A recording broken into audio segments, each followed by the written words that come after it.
Tu connais déjà la question. Êtes-vous d'accord pour que la province de l'Alberta cesse de faire partie du Canada et devienne un État indépendant? Zone commerciale du sud de la ville de Calgary, province de l'Alberta. C'est mon badge de démarcheur. Température ressentie moins 11 degrés. Pas de quoi effrayer ces deux bénévoles du mouvement Stay Free Alberta. Tu vois ma pièce d'identité? T'es admissible à voter en Alberta. Signature. Et enfin, 29 mars 2026. Objectif, comme tous les matins depuis 3 mois, transformer le succès de leur pétition en un référendum sur l'indépendance de la province. L'important, c'est de rallier tout le monde en octobre. Absolument. Ce n'est que le début. On met le pied dans la porte. Oui, le pied dans la porte. Ce dimanche, en seulement 1 heure, Wayne et Patricia enregistrent une dizaine de nouveaux signataires. Il est grand temps que les choses changent. Je ne sais pas si ça aboutira, mais ce qui est sûr, c'est qu'on a besoin de se mobiliser. Bonne journée et n'oubliez pas de voter. L'euphorie est palpable. Au coup de klaxon en soutien au mouvement se succèdent parfois les insultes des automobilistes. Quand ils me font un doigt, je leur fais juste coucou. Moi, je salue et je dis que Dieu vous bénisse et bonne journée. Après une carrière de technicien dans l'industrie pétrolière, Wayne Lustel ne s'est jamais senti aussi près du but. Personne ne nous représente dans l'Est. J'ai plus d'affinité avec les gens du Montana et du Dakota du Nord qu'avec ceux d'Ottawa, du Québec ou de l'île du Prince-Édouard. L'élite de l'Est va se battre bec et ongles pour nous arrêter, mais on va gagner. J'ai aucun doute là-dessus. Je suis super optimiste. Je reste pas planté dans ce froid glacial pour échouer. Wayne et Patricia ne sont pas seuls. Une autre équipe de bénévoles s'installe sur le trottoir d'en face. À travers toute la province, grâce à une carte interactive, les intéressés peuvent choisir parmi des dizaines d'adresses l'endroit où donner leur voix.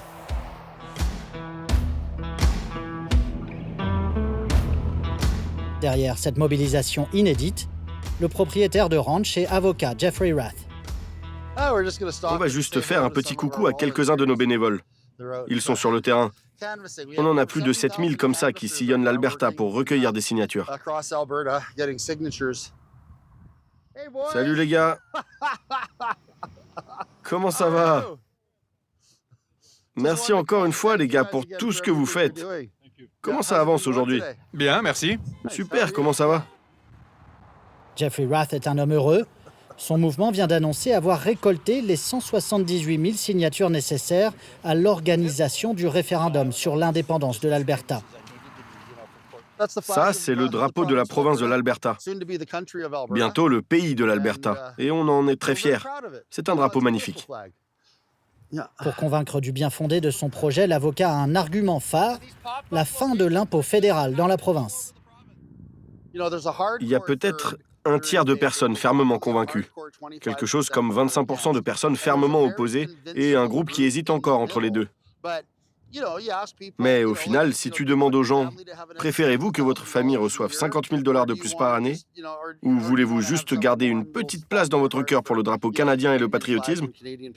Eh bien, quand vous demandez ça, pour la plupart des gens, ce qui importe le plus entre un drapeau et le bien-être de leur famille, la plupart disent leur famille. Si les sondages sont restés stables ces dernières années, autour de 30% des électeurs se disent pour ou plutôt pour l'indépendance de l'Alberta.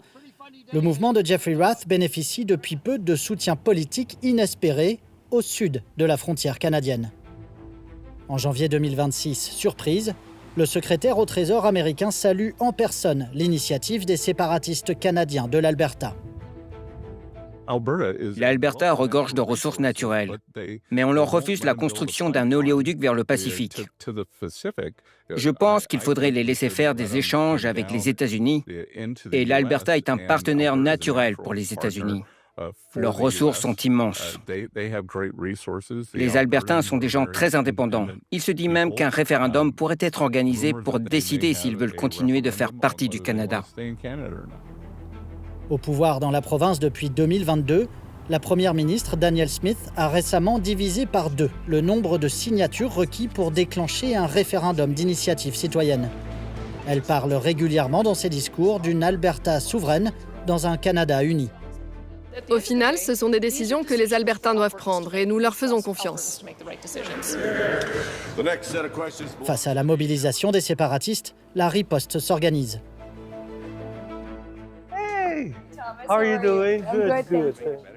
Cet ancien Premier ministre adjoint de l'Alberta a lui aussi lancé une pétition pour rester au Canada, celle-là. Michael will roll on the prompter. Do you want to do your intro? Live from the studio at Production World, it's the Forever Canadian Town Hall. And now, here's your host, Sarita Mall. Thomas, welcome. You recently launched a new campaign. Tell me more about that. Well, people were wondering what's going on. Clip de campagne, porte à porte, produits dérivés et ce soir en studio, un talk show en direct sur YouTube. Je vais aussi travailler à recruter des bénévoles francophones et bilingues. Le mouvement canadien pour toujours revendique 6 000 bénévoles. Ce trio de militantes est venu assister à l'émission de Thomas Lukaszuk. On est censé faire société. On est censé s'entraider, mais le mouvement séparatiste, lui, semble faire tout le contraire. J'aime la mosaïque qu'est le Canada, et je ne veux pas le voir divisé. Je pense qu'il y a beaucoup de désinformation et de rumeurs qui circulent, et peu de choses factuelles. Tout se joue sur les réseaux sociaux en ce moment.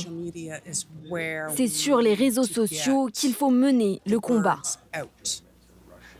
Thomas Lukaszuk veut faire de la campagne en faveur du non un enjeu d'identité nationale face à l'ingérence étrangère. C'est un message adressé au reste du monde et particulièrement les États-Unis, pour rappeler que ce pays ne peut être divisé ni de l'extérieur ni de l'intérieur. Cette ingérence étrangère a encouragé les séparatistes. Pour eux, c'est une aubaine. Ils ont une première ministre qui, pour la première fois, ne leur dit pas non. Ils se sont aussi regroupés, notamment pendant la pandémie de Covid-19. Il y avait de la rancœur, de la frustration sur les réseaux sociaux, et ça les a fédérés en un groupe mieux organisé. Et maintenant, pour la première fois dans l'histoire de l'Amérique du Nord, un président des États-Unis se déclare ouvertement prêt à s'ingérer dans la politique intérieure canadienne.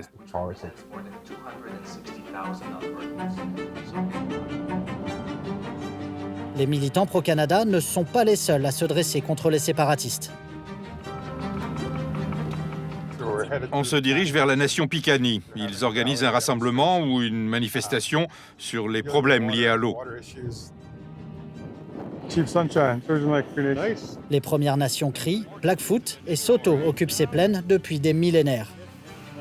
Signés à la fin du 19e siècle, les traités officiels entre Premières Nations et gouvernement canadien ont précédé la création même de l'Alberta telle qu'elle existe aujourd'hui.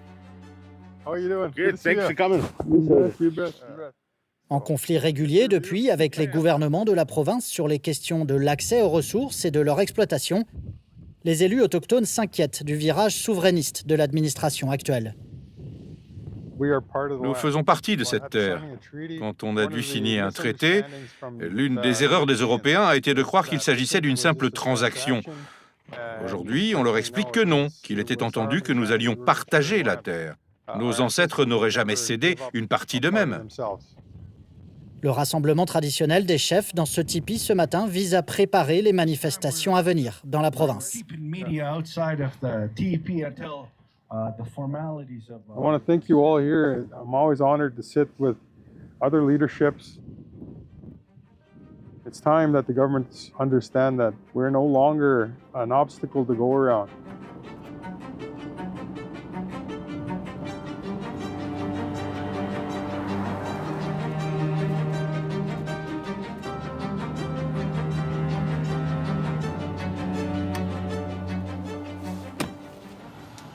Et je suis en retard de quelques minutes. Nous retrouvons le chef Sunshine à Edmonton, où nous sommes exceptionnellement autorisés à assister à l'un de ses conseils. Objectif, faire tomber la loi 54, une réforme du code électoral, initiative du gouvernement de Danielle Smith, qui a facilité l'imposition du référendum sur l'indépendance de l'Alberta. Vous êtes au courant de l'affaire en cours et de ce qui nous pousse à contester ce dossier en justice, évidemment contre le projet de loi 54 et leur modification de la loi. Et pour finir, nous contestons la constitutionnalité même de cette loi. Un petit groupe de personnes actifs ici en Alberta a un impact considérable sur les entreprises et bien d'autres secteurs. Ça installe un climat d'incertitude. Or, face à l'incertitude, ça devient difficile pour les entreprises de savoir où elles vont, et cela commence déjà à se faire ressentir ici. Longtemps interdit d'être représentés par des avocats pour se défendre en justice, les Autochtones promettent de faire triompher leurs droits ancestraux et constitutionnels face au projet indépendantiste.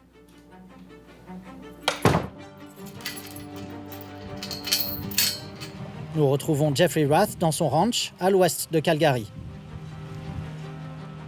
Tout le monde se dit que le Canada peut bien nous retenir pendant les 10 prochaines années. Eh bien, les gens vont être surpris de la vitesse à laquelle ça va changer une fois que l'Alberta aura voté oui pour quitter le Canada. Vous verrez, on sera sorti en 6 mois. Pour lui, contrairement aux déclarations de Donald Trump, les États-Unis ne constituent pas une menace, mais plutôt une opportunité pour faire des affaires. On y va. Ils sont là-haut et ils veulent pas descendre parce qu'ils ont peur de glisser, je pense. Il assure en réponse à ses détracteurs qu'il n'est pas financé par la puissance étrangère américaine. Notre mouvement est entièrement financé par nos propres dons. Toutes nos réunions à Washington ont été autofinancées. On a tous payé nos billets d'avion et nos chambres d'hôtel. On fait ça parce qu'on s'inquiète pour l'avenir de nos enfants et nos petits-enfants.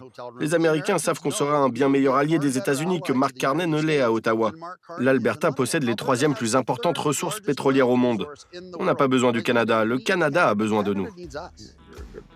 Jeffrey Rath promet une montée en puissance de la campagne ces prochaines semaines pour convaincre les électeurs de l'Alberta de voter oui à l'indépendance de la province.